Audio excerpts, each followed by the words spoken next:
So my first season was Survivor Redemption Island, and the jury awarded Boston Rob with $1 million because he completely deserved it. I mean, he single-handedly played a probably perfect game of Survivor.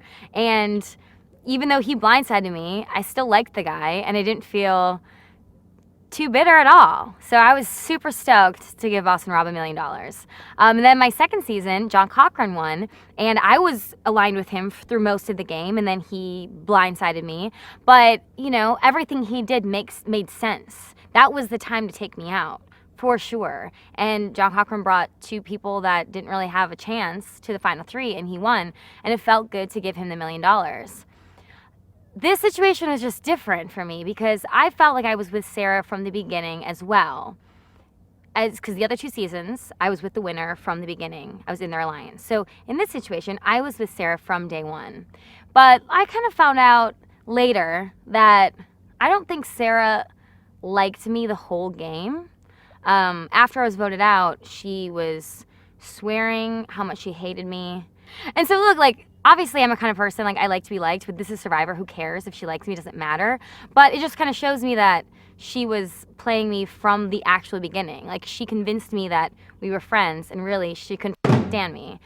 So, that is, like, really hard for me to get over. Since I played with Sarah from day one, and our relationship felt real, so real. And when it turns out that none of it was, it's just a very jarring feeling. And as a human, how don't you feel really hurt by that? You know? She went above and beyond to make it seem like we were besties, that I was going to visit her in Iowa and we were going to tailgate. And, like, I think it's just crazy because it's my third time playing and I totally bought into all of that. That's why I have a gross feeling, is because the difference, I just go back to my other two seasons. Boston Rob, like, yes, we were friends in the game. And then he had to do what he had to do, and then we were friends after. John Cochran is, like, still one of my best friends to this day. But Sarah, like, was able to, you know, use my feelings against me. Like, she was able to tap into my feelings and emotions, because I'm a very emotional person, and bond with me, knowing that she was going to cut me and she doesn't like me, and as soon as she could, she was going to get rid of me. And I think, like, the other two winners, Boston Rob and John Cochran, didn't do that. Like, they were genuine. And I think she was just fake the entire time, or she studies serial killers. Like, there's something, like, off about her. You know, like, I'm really worried about what Sarah is like in real life. I'm genuinely worried. So that's the gross feeling I'm talking about. And yes, did she play a brilliant game? Yeah, I guess so. We're all here. But there is something to be said about how you make people feel. And she put people on the jury that feel really disgusted by her. So there's something off.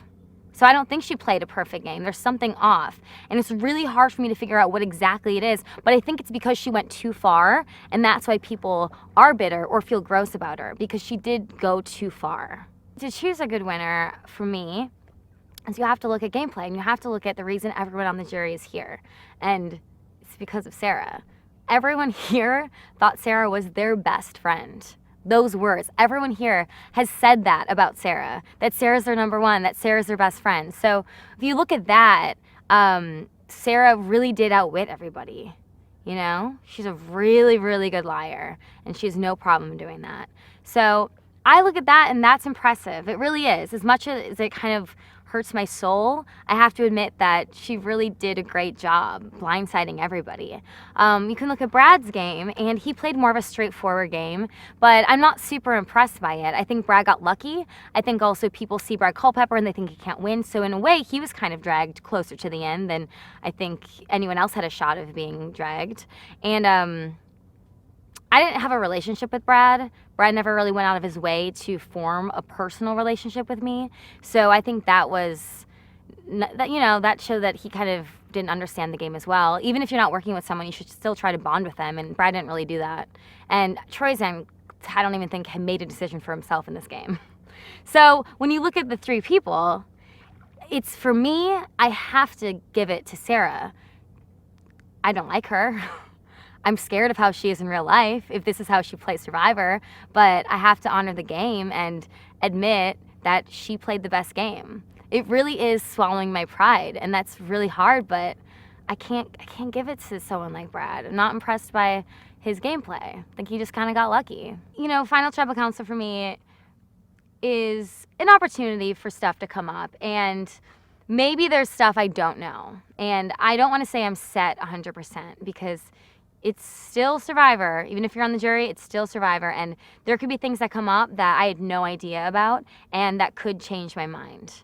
So, look, I would love if freaking Brad Culpepper had some amazing speech and all these revelations, and I would, you know, consider maybe awarding him, but I don't know if that's possible.